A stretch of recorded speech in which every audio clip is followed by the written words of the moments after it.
इंसान के सभी के दुखों का कारण बोलना ही है, क्योंकि आवश्यकता से अधिक बोलना ही दुखों का कारण बनता है।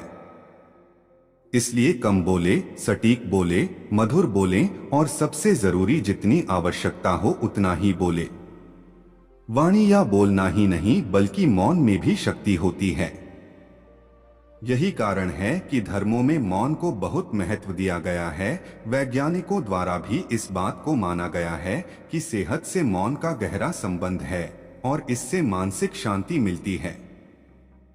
मौन से विचारों में एकाग्रता आती है और रचनात्मकता बढ़ती है। इसलिए जितने भी साधु संत या तपस्वी हुए, सब ने मौन रहकर और ध्यान लगाकर ही संसार के गूढ़ ज्ञानों को प्राप्त किया। दुखों का कारण है बोलना। हमारे जीवन में एक नहीं बल्कि बहुत सारे दुखों का कारण बोलना ही है, क्योंकि हमारी समस्या यही है कि हम चुप नहीं रह सकते, हमेशा कुछ न कुछ बोलते ही रहते हैं और आपके बोलने के कारण ही आधे से ज्यादा दुख निर्मित होते हैं। परिवार में कलह क्लेश का कारण भी हमारा बोलना ही होता है। आप जितनी भूख उतना भोजन खाते हैं, जितनी जरूरत उतना कार्य करते हैं, लेकिन क्या आपने इस बारे में कभी सोचा है कि आप कितना बोलते हैं? क्या आप उतना ही बोलते हैं जितनी आवश्यकता है या अनावश्यक ही सारे दिन बोलते हैं?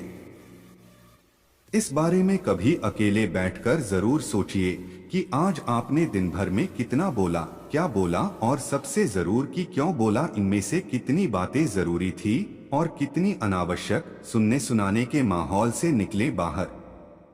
यह सुनने सुनाने का माहौल जीवन भर चलता रहता है और इस तरह से आप खो देते हैं अपना समय, अपना जीवन, अपनी सोच समझ और वो कीमती पल जिसमें जिया जा सकता है और जिसमें आनंद प्राप्त किया जा सकता है। इसलिए इस सुनने सुनाने के माहौल से बाहर निकलें। क्या है मौन की शक्ति?